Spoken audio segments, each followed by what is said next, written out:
This type of TNT cannon shoots a wide blast of TNT upwards in an interesting looking spread. These types of TNT cannons are usually called popcorn cannons, and today I'm going to be showing you how to build it. But before I do, make sure you subscribe if you like TNT cannon tutorials. Okay, so usually when I teach cannons, I like to start off with the simplest version first, so we're going to be building the small version of this cannon first. Start by placing your back dispensers as shown with a block in the middle. Then place 4 blocks from them on both sides. Next, place your front dispensers, 2 rows stacked on top of each other.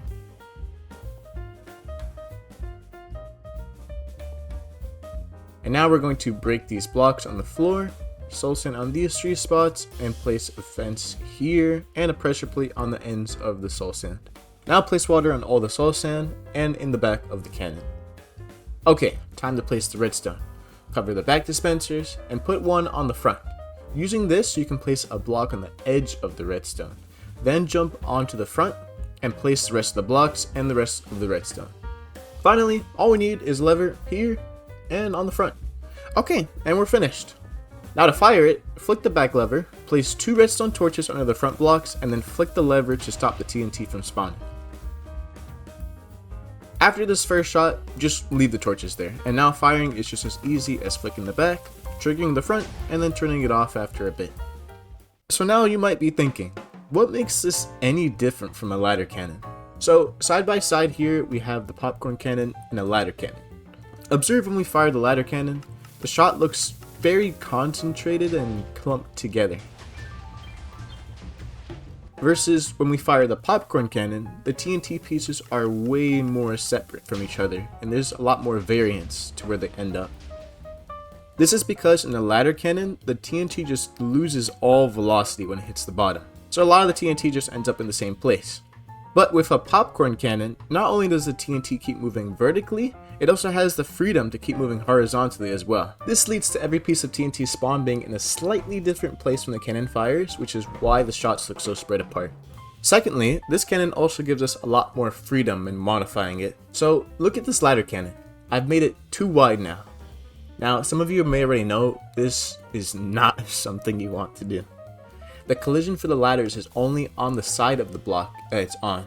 So when you do this, there's just this huge gap in between them that the TNT can fit in. And since lit TNT spawns with a random velocity, you're going to have TNT in the front falling in between the ladders, and it's going to fire super low and close to the cannon. You can argue for utility that the cannon shoots up and down at the same time, but usually the entire point of building a ladder cannon is to shoot straight or up. Even worse, the TNT in the back is eventually going to find that gap, so the cannon is just going to blow up regardless. The popcorn cannon, however, doesn't have this problem. Here we have a wider version of the popcorn cannon, and you can see that the fences block any TNT in the back from getting too close, and water stays uniform throughout, so there's no problem. Not to mention that shot does look amazing. Being able to make the cannon wider also gives you the freedom to easily aim by switching the water in the back as well.